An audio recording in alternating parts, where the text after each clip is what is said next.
A Lloydminster man has struck it rich on Lotto 649. Now Augusto Bonaventure won more than $235,000 on the October 8th draw. He plans to take his kids to Disney World, he says.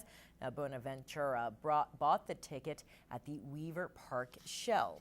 Of course, perfect timing for that, as Christmas is exactly 6 weeks away, and many people will be looking to tackle their Christmas shopping early. Now this weekend, the 26th annual Christmas Craft Sale and Gun Show takes place at the Lloyd Exhibition Grounds. Brett Morin has the story. The craft show brings in vendors from all over Alberta and Saskatchewan, some new and some returnees. We love when we get new vendors putting in applications. It's exciting because it's new stuff to come in. We don't like to have too much of the same thing, so it'd be nice to have different stuff. A new vendor this year is Carrie Pareco, who makes home-inspired beach decor. Well, I travel a lot, so while I am on holidays, I collect a bunch of things from the beach, and I make jewelry and wind chimes, shadowbox picture framing, which I've been framing for 26 years. So. One cool vendor who has attended the last 4 years is Sid Squires, who makes his own gelato. It's been excellent. Every year I come, it gets stronger. More and more people realize what gelato is. Gelato for us is not as popular as, say, Vancouver, Winnipeg, and the Italian market and whatnot, where the Italian families live. They're very popular, but in Saskatchewan, Alberta, there isn't many gelaterias around. This is the 26th annual craft show in Lloydminster. There are 400 booths with more than 15,000 people expected to walk through the doors. It's all the unique products, and it's a Christmas season and everybody's ready for Christmas, especially since we've got the snow now, and people know that the stuff here is very unique, and it's one-stop shopping. You can get everything you want for anybody in your family. The craft show runs Friday to Sunday, and the gun show is Friday and Saturday only. Brett Morton, Newcap News. Well, it was a test of a student's speed and agility in a speed cup stacking tournament at Winston Churchill School today.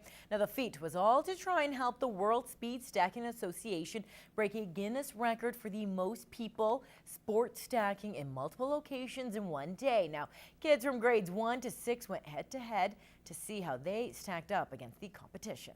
On your marks, get set, go!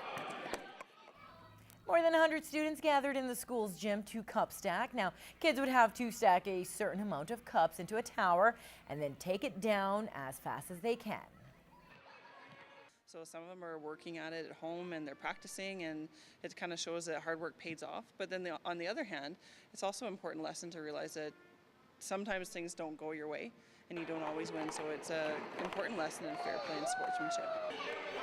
Winston Churchill School has held stacking tournaments for 3 years now, and their record for the fastest stands at 14.87 seconds. Now, Landon Caldwell was close today with a time of 16 seconds. I practiced a lot since I knew about it, and I just kept on practicing. That's pretty much it. Lots and lots of practice, and just try very, very hard. Brand still in? Now, the record goal is to have over 600,000 students from 3,000 schools stacking cups today. Well, the harvest season is over and the snow is on the ground. So what do growers do during the winter season? On this week's Ag Report, Graham McCann catches up with a berry producer that makes use of her product all year long. Now that it is cold and the snow seems to be here to stay, it's not exactly the best idea to be planting most crops. Some farmers like going south to enjoy the warm weather. But for Alice Pattison of Berryview Farms, her produce, which features Saskatoon berries, is something she works with year-round. I freeze the berries because I'm really busy in the summer, and so in the winter time, in January, February, or whatever, and right now, I'm busy in my kitchen. I have a commercial kitchen that I make jams and jellies and syrups all winter with the stuff, the frozen that I have.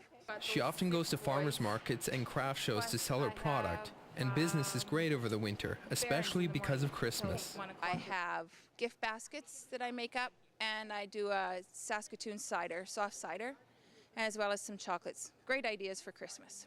For some, it's been a tough season with early rain during planting and an uncertain weather pattern that harvest, but Pattison has been lucky to yield enough stock to hold her through winter. The crop went well. Wasn't quite as many as last year, but we had really good berries. It's not quite like being in Arizona, but at least baking in a warm kitchen is a good reprieve from the cold, as is eating freshly baked treats. Graham McCann, Newcap News.